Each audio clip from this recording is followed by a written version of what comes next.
Testemunho.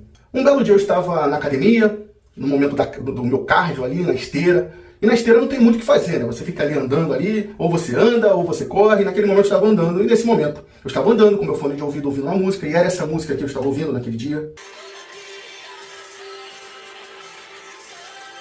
E ali naquele momento eu tive uma conversa com Deus, eu estava conversando com Ele, falando: Deus, como eu te amo, como eu amo falar da Tua Palavra, como eu amo falar a respeito do Senhor. E sempre houve dentro de mim um questionamento, né, um sentimento, um pensamento. Como é que eu posso falar mais da Sua Palavra amplamente se eu tenho que melhorar muito primeiro? E ali eu ouvi assim, a voz do Espírito Santo falando comigo. E Ele falou assim para mim que eu pensar essas coisas é como se eu estivesse andando igual eu estava andando naquela esteira. Andando sem sair do lugar, me esforçando sem sair do lugar. E ali então eu saí daquela esteira, nunca mais pisei numa esteira e desde então eu engordei mais de 30 quilos. Não, brincadeira. Então aí o Espírito Santo falou assim pra mim: começa pelos seus amigos. E eu sempre conversei a respeito de Deus com os meus amigos, mas não de uma forma mais confrontadora. Naquele mesmo dia eu tive um sonho. E o sonho foi assim, praticamente, né, basicamente. Eu toco bateria, era um culto ao ar livre, o famoso culto ao ar livre, um culto de evangelismo.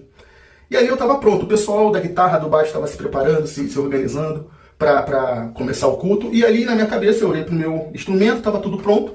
Só que aí, quando começou o cronômetro a rolar, um pouquinho antes de começar o culto, eu vi que estava com problema em uma peça. Eu fui lá e resolvi o problema da peça. Eu disse: agora está tudo pronto, posso começar o culto normal, está tudo certo. Aí eu olhei para outra peça da bateria e eu vi que estava com outro problema a peça da bateria. Eu fui e consertei ali rapidinho, pá. Só que aí eu vi que eu tinha esquecido o fone de ouvido. Eu falei: não, eu vou na casa do meu primo rapidinho, o culto já é pra começar. Eu vou na casa do meu primo rapidinho, pegar o fone dele emprestado. E quando eu voltar, já vai estar tudo certo, já vou poder começar a tocar, o culto vai rolar, tudo certo. Aí eu saí, pouco antes do culto começar, e fui pegar o fone. Mas na volta, eu vi que o culto já tinha começado. E inclusive a bateria, tinha alguém tocando lá a bateria.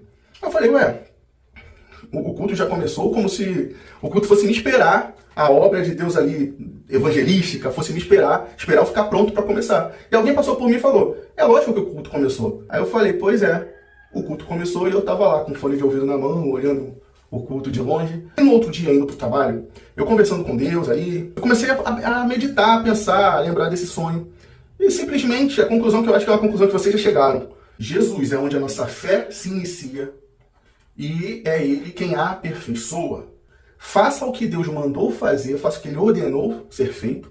O ide é para todos. Entendendo que se existe algo a ser feito, e principalmente se foi Deus que mandou fazer, não espere, deixe o que tiver que ser resolvido na mão do Senhor e faça o que Ele mandou.